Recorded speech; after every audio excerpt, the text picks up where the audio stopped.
Olá a todos, graça e paz. Estamos aqui mais uma vez para o nosso tempo de meditação acerca da Palavra de Deus. Hoje é quinta-feira, dia 5 de novembro, e eu gostaria de convidar você a separar, reservar esses próximos minutos para juntos buscarmos aprender mais um pouco da Palavra de Deus, para juntos ouvirmos aquilo que Ele tem para falar aos nossos corações.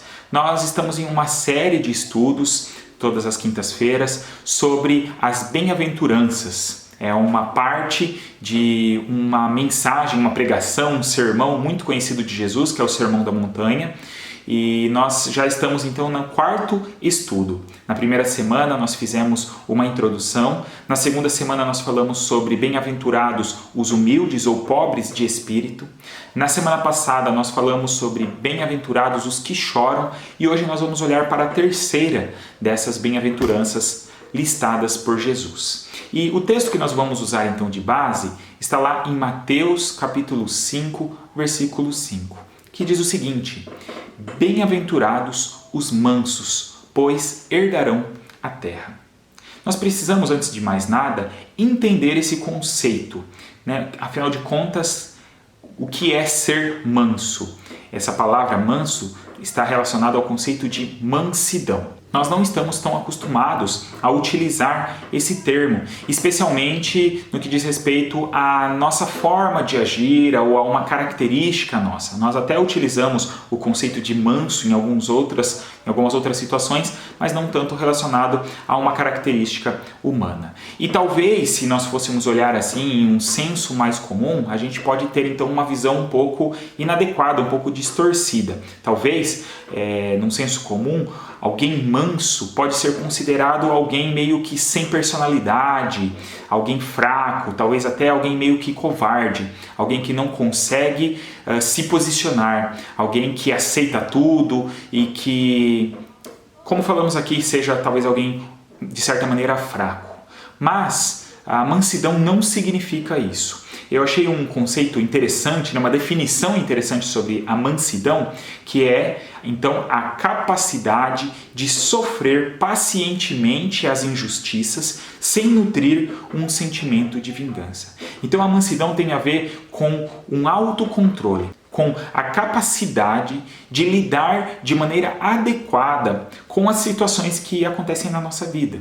Então, de certa maneira, é uma característica que é quase que o oposto da ira, ou o oposto de alguém que tem um temperamento explosivo, alguém que não consegue se controlar e que já reage, de uma forma enérgica, de uma forma impensada, quando sofre algum tipo de ofensa, algum tipo de injustiça. Na verdade, nós vamos entender então que essa não é simplesmente uma característica natural nossa, não é uma característica da nossa personalidade, que alguns nascem, alguns têm e outros não. Mas, na verdade, essa é uma atuação e é uma obra do Espírito Santo nas nossas vidas. Inclusive, a mansidão ela entra lá em Gálatas capítulo 5, versículos 22 e 23, quando Paulo lista e fala sobre o fruto do Espírito, dentre aquelas características que Paulo fala, ele também fala da mansidão. Ou seja, é algo que o Espírito Santo deve produzir nas nossas vidas. Todos nós, naturalmente, temos a tendência de não sermos mansos, mas a partir de uma submissão a Deus, ao trabalhar do Espírito Santo nas nossas vidas, nós podemos ser mansos. Um outro comentário que eu achei bem interessante e importante sobre a mansidão diz: a mansidão, então, não nos torna covardes, passivos ou omissos, mas fortes, moderados e submissos à vontade de Deus.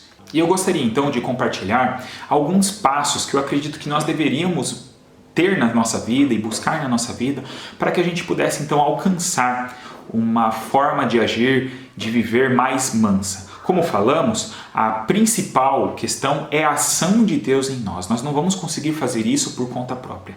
Mas Deus age em nós de uma forma prática, Ele vai nos lapidando, Ele vai proporcionando situações que vão fazendo com que nós entendamos a sua vontade e passemos a colocar aos poucos em prática. Então eu gostaria de destacar aqui esses passos. O primeiro deles, então, é reconhecer que Deus é soberano, que Ele está acima de todas as coisas. E isso é fundamental, porque quando nós achamos que nós temos o controle da nossa vida, que nós temos que cuidar de nós mesmos, então nós brigamos por qualquer coisa, né? Nós queremos resolver tudo com a nossa força, pelo nosso jeito, da nossa maneira. Mas se eu entendo que Deus faz com que tudo coopere para o nosso bem, não há nada que aconteça na nossa vida sem que Deus permita. Então eu vou ter mais equilíbrio, mais serenidade ao lidar com as coisas que acontecem comigo. Até mesmo as injustiças que eu possa sofrer. Até mesmo as coisas que alguém possa fazer contra mim. Eu vou submeter isso à vontade de Deus. Eu vou entender que Deus quer, então, trabalhar no meu caráter a partir dessas situações. E quanto mais nós entendermos isso, menos nós vamos entrar nessas confusões, menos nós vamos achar que temos que sair aí exigindo os nossos direitos, que nós temos que brigar com as pessoas, que nós temos que responder à altura, que nós temos que nos impor, mas nós vamos ter uma vida muito mais equilibrada, muito mais entregue a Deus. Um exemplo bíblico muito interessante disso, nós encontramos registrado lá no primeiro livro de Samuel, capítulo 24, ali dos versículos 12 a 15, quando Davi estava sendo perseguido por Saul. Saul, estava preocupado em perder o seu reino, via em Davi uma ameaça e ele passa a perseguir Davi. E em determinado momento, Davi faz uma afirmação para Saul. Ele diz o seguinte: "O Senhor julgue entre nós dois, e o Senhor me vingue de ti. Porém, a minha mão não será contra ti." Davi tinha tido a oportunidade até de eliminar, de matar a Saul, mas ele não faz isso e depois ele faz então essa afirmação. E ele sabe que Deus é quem deveria defendê-lo, que ele não precisava fazer isso, ele não precisava se envolver nessa situação, ele não precisava sujar as suas mãos, mas que Deus poderia cuidar daquela situação e que isso era com certeza muito melhor para a sua vida. Depois disso, um segundo passo que também nós devemos ter é eliminar os ressentimentos que possam existir no nosso coração. Nós falamos aqui sobre adotar uma nova postura, sobre buscar essa dependência de Deus, entender que Ele é quem cuida de nós e passar então a evitar essas situações que nós podemos. Nós temos muita facilidade de nos lembrar daquilo que as pessoas fizeram contra nós e muitas vezes isso fica preenchendo o nosso coração, isso afeta a maneira que nós agimos, especialmente em relação a essas pessoas, muitas vezes ignorando essas pessoas, muitas vezes até buscando algum tipo de vingança, mas não cabe a nós lutarmos contra ninguém. E precisamos então pedir que Deus nos ajude, e que Ele mesmo faça essa obra de tirar de nós todo sentimento de amargura, todo tipo de ressentimento. Um exemplo muito bonito que também me vem à mente sobre esse assunto é na história de José. José é vendido pelos seus irmãos, vai lá para o Egito, acontece tanta coisa, mas lá no futuro, no momento em que eles se encontram novamente, os seus irmãos inclusive temem pela sua vida, porque acham que José vai se vingar daquilo que eles haviam feito. Mas lá em Gênesis capítulo 50, dos versículos 19 a 21, José afirma: "Não temais, por acaso estou no lugar de Deus? Certamente planejaste o mal contra mim, porém Deus o transformou em bem." E aí José então paga aquilo de uma situação completamente diferente. Como Jesus nos ensina, a pagar o mal com o bem. E para isso nós precisamos então pedir que Deus nos ajude a eliminar da nossa vida qualquer raiz de amargura, qualquer tipo de ressentimento, para que a gente não viva preso ao passado, para que a gente aprenda a perdoar então as pessoas, a deixar para trás aquilo que já aconteceu e seguirmos em frente, olhando para o nosso Senhor. E o terceiro passo, que com certeza nos ajuda nesse desafio de sermos mansos, é olharmos para o exemplo de Jesus. Nós citamos aqui alguns exemplos de Davi, de José, mas com certeza o exemplo máximo de mansidão que nós encontramos é Jesus Cristo.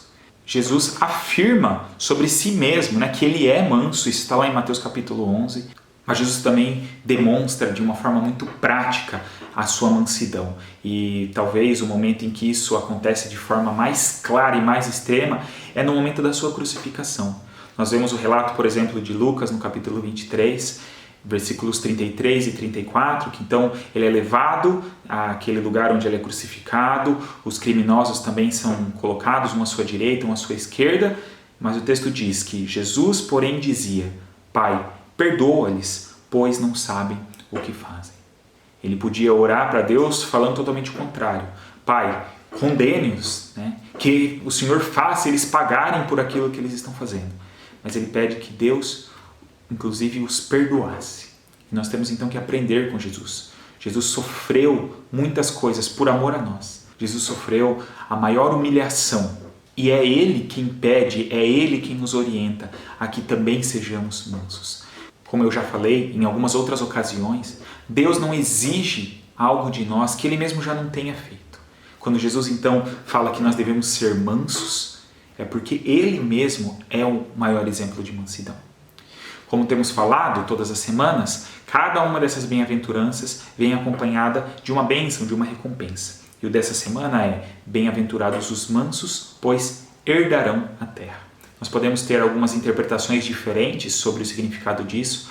Nós podemos entender que aquele que então é manso já recebe uma recompensa nesse tempo, nessa terra de alguma forma, porque ele já experimenta uma melhora nos seus relacionamentos. Ele vive de uma maneira muito mais equilibrada, muito mais tranquila, sem entrar em tantas confusões, em tantas complicações.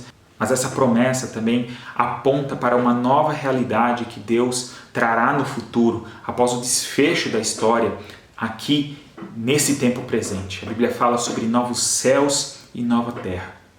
E lá então, nós que estamos em Cristo poderemos desfrutar na plenitude aquilo que Ele planejou para a humanidade no início. Vamos viver sem pecado e sem todos esses tipos de conflito. Nós não vamos ser salvos, ou aqui herdar essa terra como um prêmio pela nossa atitude, como um pagamento pela nossa atitude. Mas aqui é a referência de que aqueles que são verdadeiramente salvos e que então herdarão isso, eles têm desenvolvido em si essa característica. Porque Deus assim quer, porque assim o Espírito Santo trabalha nas nossas vidas. E que nós possamos então aprender com o nosso Mestre isso. Que nós possamos aprender que existem algumas lutas, algumas batalhas que não valem a pena nós entrarmos. Tantos problemas poderiam ser evitados na nossa vida se nós agíssemos dessa forma. Tanta destruição que acontece, famílias sendo desfeitas, relacionamentos sendo destruídos, porque nós não somos mansos. Mas nós somos convocados a olhar então para a palavra de Deus, olhar para a pessoa de Jesus Cristo e pedir que Ele nos ajude, que Ele imprima em nós, que seja refletido em nós essa característica que Ele mesmo tinha tão marcante na sua própria vida. Eu gostaria então de convidar você a orar comigo. Pai, nós te agradecemos mais uma vez pela Tua Palavra, nós agradecemos porque mais uma vez ela nos desafia em algo tão importante. Nós sabemos que é difícil para nós, ó Deus, nós sabemos que muitas vezes nós somos brigões, nós queremos resolver as coisas da nossa maneira, nós achamos que nós temos razão e que nós devemos brigar por isso e trazemos tanto problema para nós mesmos e para os outros por causa disso. Mas o Senhor nos ensina, Deus, que nós devemos ser mansos. O caráter que o Senhor quer desenvolver em nós inclui esse conceito de mansidão. O Senhor quer que nós sejamos controlados, que tenhamos essa temperança, esse domínio próprio, Deus. Então pedimos que o Senhor nos ajude nisso. E como vimos aqui, pedimos então que o Senhor nos ajude primeiramente a reconhecer a Tua soberania sobre as nossas vidas, que possamos entregar mais essas situações nas Tuas mãos ao invés de querermos resolver nós mesmos.